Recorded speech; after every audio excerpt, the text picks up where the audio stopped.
siyang mini portable air inflator from Ledesto. So, na-unbox na ako siya mga bay, and na siya diri sa pouch ang tanan. So, open ako mga bay, and ano yung mga bay? Ang iyang sudanan.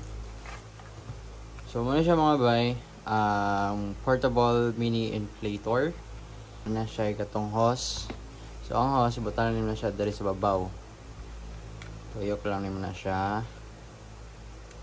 And then kani is direct na siya sa dito sa may butanganan bitaw sa ligid bitaw nga butangan naghangin. So muna siya ambot sa tawag ato.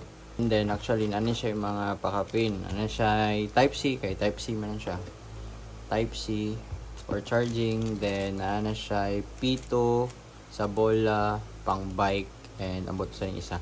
Pag open na yung mga bay is long press lang siya, and then magpili ta og mode. Nasa 4 modes, diri sa tuplok o diri ta tuplok sa side. Nasa pang bike, pang kotse, then pang motor, then pang bola. Syempre dito ta sa pang motor.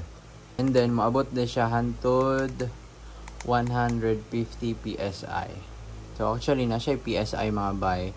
And long press lang naman siya, napo siya yung mga mode. Long press, nasa bar. Long press, nasa KPA. So, usually, ginagamit man nato dito sa Pilipinas is PSI. Mao na itong naandan. So, PSI ta. PSI.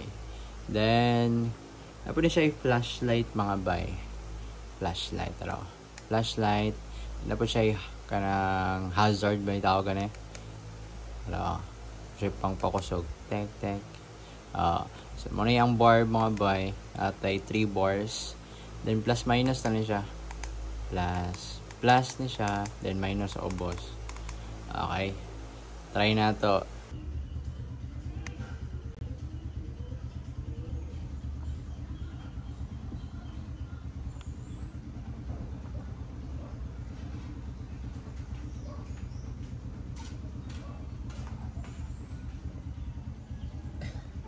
Zero PSI.